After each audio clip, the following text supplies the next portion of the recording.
무엇부터 챙겨야 할지, 어떻게 계산하고 신고해야 할지 많이 어려우시죠? 규모가 작은 소상공인부터 여러 직원들을 책임져야 하는 법인 대표, 이제 막 시작하는 스타트업까지 세무대리인을 찾고 있는 모든 분들을 위해 이택스가 알기 쉽게 준비했습니다.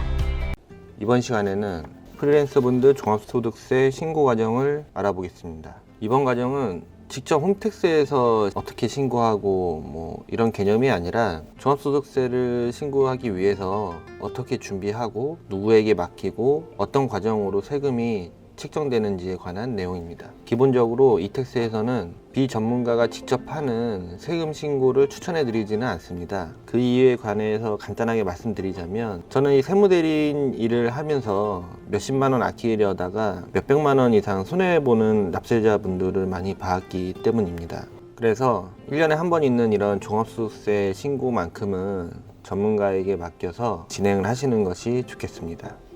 그럼 시작하겠습니다. 이번 시간에는 수많은 예외 사항과 변수, 복잡한 내용이 있지만 그런 것들을 다 무시하고 아주 간단하게만 설명을 드리겠습니다. 그래서 내용이 전문적으로 보이지 않을 수도 있지만 세금에 관해서 좀 어려워하시는 분들을 위해서 아주 간단하게만 설명을 드리는 걸로 하겠습니다. 내가 만약에 3.3%를 제외하고 받은 수입이 있다면 프리랜서라고 생각하시면 됩니다. 이분들은 사업자 등록증은 없지만 사업 활동을 하는 분들입니다. 그리고 그 수입이 2020년에 있었다면 올해 2021년 5월에는 종합소득세 신고를 하셔야 합니다. 이 두 가지 사항에 해당되신다면 이 영상을 끝까지 봐주시면 아마 큰 도움이 될 겁니다. 5월 종합소득세 신고 기간에는 개인 사업자뿐만 아니라 보험 설계사, 자동차 딜러, 방문 판매원, 각종 영업사원, 그리고 운동선수, 강사,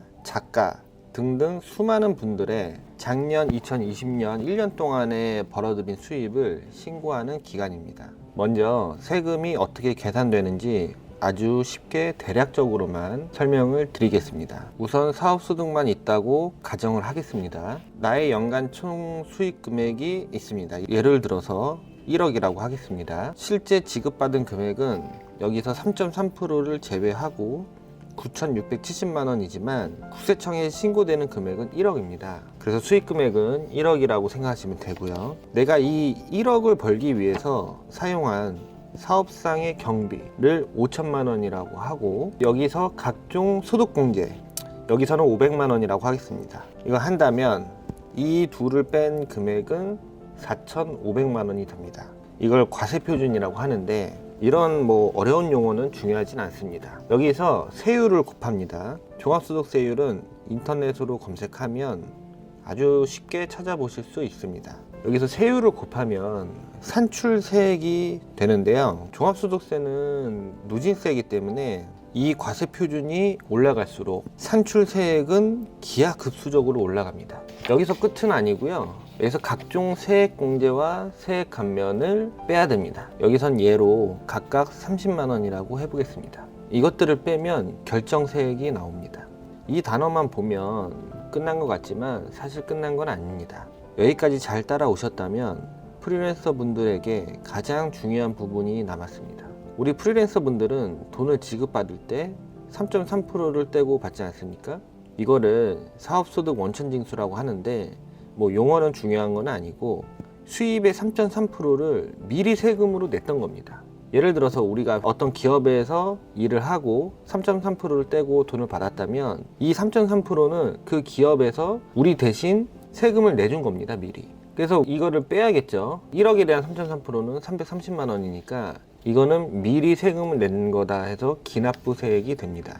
그럼 우리는 원래는 507만 원을 세금을 내야 되는데 이 기납부세액에서 330만 원 미리 냈던 게 있죠. 그래서 추가로 177만 원만 내면 되는 겁니다. 그래서 이 금액을 우리가 5월 달에 세금으로 내게 되는데, 그렇다면 여기서 이런 질문이 있을 수 있습니다. 환급은?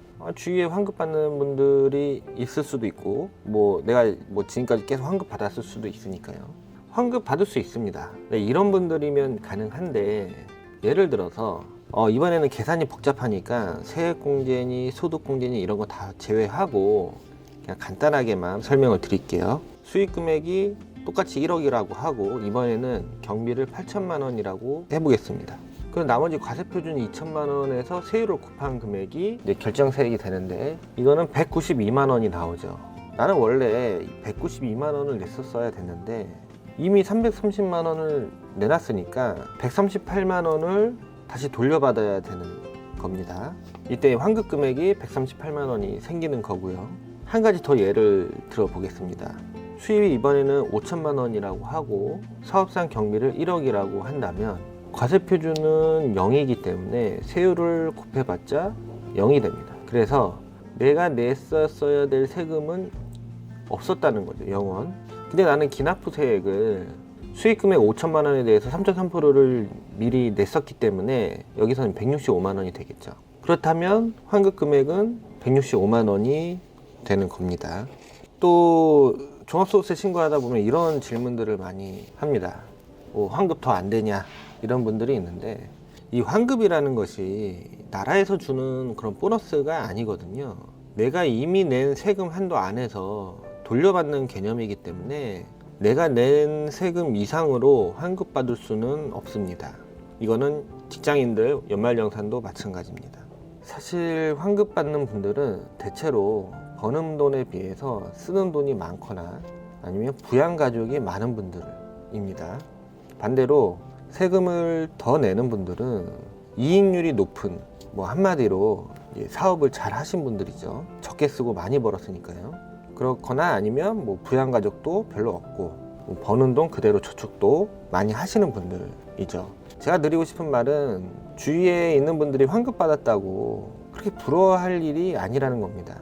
왜냐면 그분들은 버는 돈에 비해서 사실 남는 돈이 별로 없는 분들이 되는 거거든요. 그래도 이왕이면 세금을 억울하게 많이 내면 안 되겠죠. 그래서 지금부터는 종합소득세 절세 방법에 대해서 알아보겠습니다. 간단합니다. 각종 세액공제나 소득공제를 잘 활용하시는 것도 중요하지만 가장 중요한 부분은 내가 사업상 사용한 경비를 최대한 빠뜨리지 않고 비용 처리를 하는 겁니다. 화면에 보는 거는 어떤 자동차 딜러분의 통장 거래 내역인데요. 이분은 잊지 않기 위해서 송금할 때마다 미리 이 송금 메모에 자기가 쓴 비용을 기재를 해 두었습니다. 신고 기간이 돼서야 불이 나게 1년 전에 일을 이렇게 회상을 하면서 비용 내역을 정리하는 것은 쉽지 않습니다.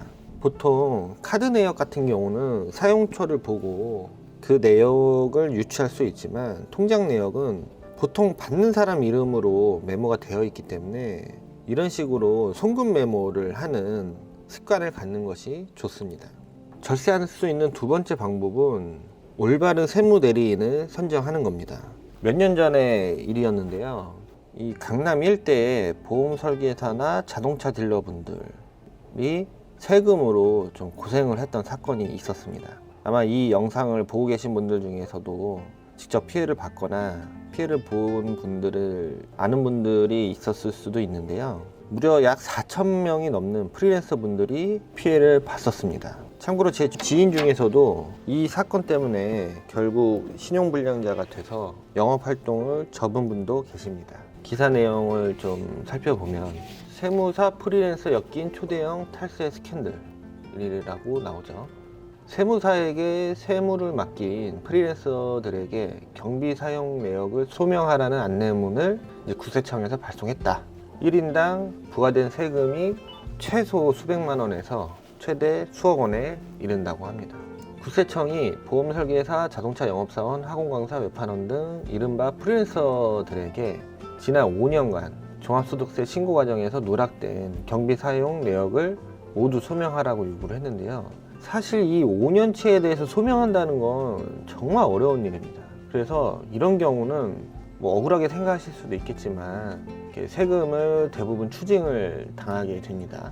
아까 그런 송금 메모 같은 것들을 대부분은 잘 하지 않으시기 때문에 그렇게 추징당할 확률이 높죠. 이 사건의 발단이 된 계기는 뭐냐면 유모 세무사가 최대한 환급을 해주겠다 이렇게 이제 광고를 한 겁니다. 그래서 2009년부터 뭐 보험회사나 자동차 대리점, 학원가를 돌면서 세금과 관련된 강의를 했고, 프리랜서들에게 최대한 환급 보장, 저렴한 수수료, 철저한 사후 관리, 서류 준비 간소화 등을 보장한다는 그런 홍보 문구로 영업을 한 거죠.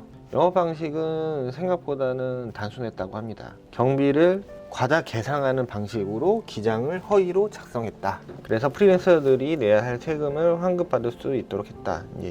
이렇게 나와 있는데, 경비를 과다 계상하는 방식으로 기장을 했다는 거는, 이 기장이라는 게 장부를 만든다는 얘기거든요. 그래서 경비를 많이 넣은 거예요. 실제로 사용한 금액보다. 아까도 보셨다시피 버는 돈에 비해 쓴 돈이 많으면 그만큼 환급을 많이 받을 수 있겠죠. 근데 문제는 허위로 했다라는 게 문제입니다. 일례로 보험 설계사와 자동차 영업사원 방문 시에 소득신고 내역 중에 적대비 항목 금액은 실제와 달리 1960만 원으로 동일하게 책정했다. 이게 뭐냐면, 실제로 세무회계 업계에서는 물기장이라는 표현이 있습니다. 이 물기장이라는 게 뭐냐면, 말 그대로 계산하지 않고 그냥 허위로 넣었다라는 거죠. 근데 여기서는 그 물기장을 한 거죠, 한마디로. 내용을 확인하지도 않고. 그래서 이런 일이 벌어지게 된 겁니다. 이 세무사무실에서는 5월달이 가장 바쁜 기간입니다.